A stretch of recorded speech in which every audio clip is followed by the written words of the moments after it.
दोस्तों गेम खेलना हम सभी को पसंद आता है, लेकिन अगर हम पर कोई लिमिट सेट कर दे कि तू ये गेम सिर्फ 4 घंटे खेलेगा, तू इससे ज़्यादा पैसे इसमें नहीं डालेगा, जो कि चाइना करता है अपनी कंट्री के बच्चों के ऊपर। उन्होंने एक लिमिट सेट कर रखी है कि भैया इतने घंटे से ज़्यादा तुम नहीं खेलोगे ये वाली गेम। जैसे कि पबजी मोबाइल है, वहाँ पर गेम ऑफ पीस कहलाती है, वहाँ पर एक टाइम सेट कर रखा है कि इससे ज़्यादा नहीं खेला जाएगा, इससे ज़्यादा तुम पैसे नहीं लगा सकते। और यही सेम चीज़ अब वो ऑनलाइन एडिक्टिव कंटेंट के ऊपर भी लाने वाला है, जहाँ पर एक ऐसा लॉ सेट कर दिया गया है कि अगर ये नेसेसरी मेजर नहीं लेते हैं अपने कंटेंट के ऊपर कि इसमें एक इतना टाइम दे दो कि इससे ज़्यादा कोई भी बच्चा नहीं देख पाएगा इसे, और जैसे कि गेम हो गई, स्ट्रीमिंग प्लेटफॉर्म हो गए, या फिर कोई वीडियो प्लेटफॉर्म हो गया, जो भी हो गया, वहाँ पे अगर वो एडिक्टिव है, बस ये एडिक्शन का मेजर चेक करना पड़ेगा उनको कि हमारा कंटेंट अगर एडिक्टिव है तो हम एक लिमिट सेट करेंगे कि भैया इससे ज़्यादा कोई भी नहीं देखेगा, इससे ज़्यादा कोई भी पैसे इसमें नहीं डालेगा। तो ये सारी चीज़ें वहाँ पे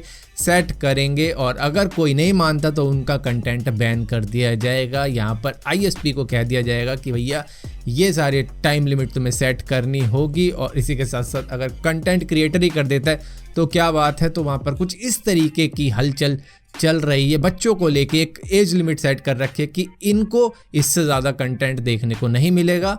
तो ये सारी चीज़ें वहाँ पर चल रही है, जो कि एक प्रथा है, पहले गेमिंग में हुई थी, अब ऑनलाइन साइट में हो गई, स्ट्रीमिंग प्लेटफॉर्म में हो गई, और वीडियो प्लेटफॉर्म में हो गई, जो भी है बच्चों के लिए एक लिमिट सेट कर दी। दोस्तों Xiaomi पिछले कुछ दिनों से सवालों के घेरे में घिर गया था, क्योंकि इनकी जो डिफ़ॉल्ट वेदर एप्लीकेशन है उसके अंदर अरुणाचल प्रदेश की वेदर रिपोर्ट आ ही नहीं रही थी, जिसके बाद में इनसे कई सारे सवाल पूछे गए। मन्नू जैन से भी कई सारे सवाल पूछे गए कि ये क्या पंगा है, अरुणाचल प्रदेश की वेदर रिपोर्ट तुम नहीं दिखा रहे हो, इसका क्या मतलब है? क्या Xiaomi को कंट्रोल करती है चाइना की गवर्नमेंट? जिसके बाद में इसको कहा गया Xiaomi द्वारा ही कि ये एक टेक्निकल ग्लिच थी, हम इसको तुरंत ही फिक्स कर देंगे। तो वो फाइनली आज फिक्स हो चुकी है, जहाँ पर ये साफ साफ पता लगता है कि सोशल मीडिया की पावर क्या होती है। अगर किसी इशू को उठाया जाए तो वो कितनी दूर तक इम्पैक्ट पहुंचा सकती है। और यहीं पर ट्विटर ने इससे बड़ा ब्लंडर कर दिया, जब national security analyst Nitin Gokhale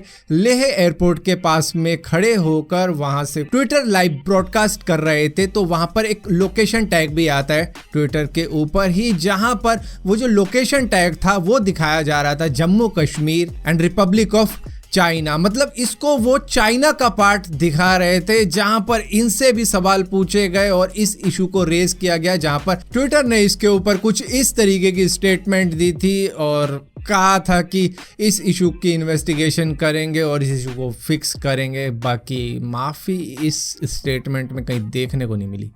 दोस्तों सैमसंग गैलेक्सी S20 सीरीज को आए हुए अभी ज़्यादा टाइम नहीं हुआ होगा, लेकिन रूमर्स निकालने के लिए कितना टाइम लगता है? लॉन्च कल हुआ, आज रूमर सुन लो। बता रहा हूँ ना मैं, सैमसंग गैलेक्सी S21 या फिर S30 आएगा। मतलब कुछ भी आ सकता है, पक्का नहीं है कि अगला फ़ोन कौन सा आएगा इस सीरीज़ का। जहाँ पर कहा यह जा रहा है कि आए जो भी, लेकिन उसका कैमरा बम्प S20 से भी ज़्यादा बड़ा होगा। मतलब कि कैमरे की क्वालिटी और भी ज़्यादा बेहतरीन होगी, जिसकी वजह से कैमरे का जो सेक्शन है वो थोड़ा सा बड़ा होगा, क्योंकि वहाँ पर शायद अच्छा सेंसर दिया जाए और मतलब और भी ज़्यादा लाइट उसके अंदर जाए, तो क्या पता क्या दे दें। तो इस तरीके की बात कही जा रही है, और मैं तो ये कह रहा हूँ कि ये सब छोड़ो, सीधा लेंस लगाने का फीचर दो।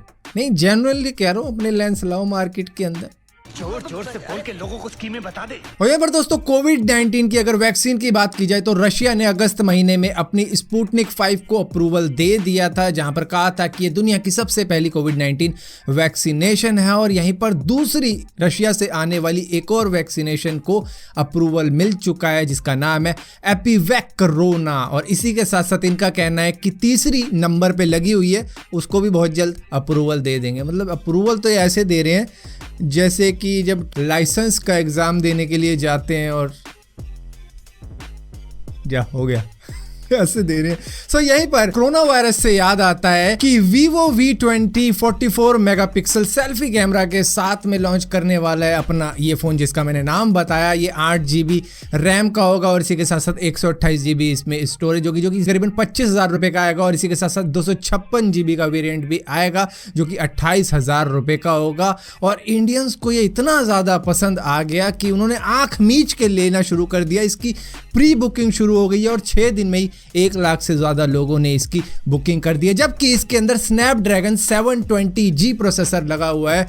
और वहीं पर 22,500 का जो सेल पर लगा हुआ है, इस टाइम पर जो सेल चल रही है अमेजोन के ऊपर, वहां पर सैमसंग गैलेक्सी M51 को कंसीडर नहीं कर रहे, जिसमें 730G प्रोसेसर लगा हुआ है। कैमरा भी उसका अच्छा खासा है, लेकिन नहीं, हमें वीवो पे जाना है, हमें अपने सेल्फी लेनी है। दोस्तों, हल्दीराम के नट क्रैकर तो आपने खूब खाए होंगे। ये स्वीट स्नैक्स ब्रांड है जो कि बेचती रहती है अपने सामान, अपने प्रोडक्ट्स को, जहां पर इनकी फाइनेंशियल डेटा और दूसरी इंफॉर्मेशन को स्टील कर लिया गया है। इनके ऊपर रैंसमवेयर अटैक हुआ है इनके सर्वर्स के ऊपर, जहां पर इन्होंने कहा है कि हमने अपने डेटा को दूसरी जगह भी सिक्योर करके रखा था, तो उसको स्टोर कर लिया है और ऐसी कोई दिक्कत वाली बात नहीं है, लेकिन इन्होंने इस डेटा को चुरा लिया है, जिसके लिए अब एक FIR भी लॉन्च की गई थी नोएडा के एक थाने में, जहां पर कहा है कि हमारी फाइनेंशियल डिटेल और दूसरे इंपॉर्टेंट डेटा को चुरा लिया है, पता नहीं किसने, लेकिन क्योंकि इन्होंने डेटा अपना सिक्योर करके रखा था दूसरी जगह पर भी, जिसकी वजह से इन्होंने रैंसम नहीं दिया, जो कि करीबन 7.5 लाख मांगे गए थे, जो कि शायद 5-6 करोड़ के आसपास में होते होंगे।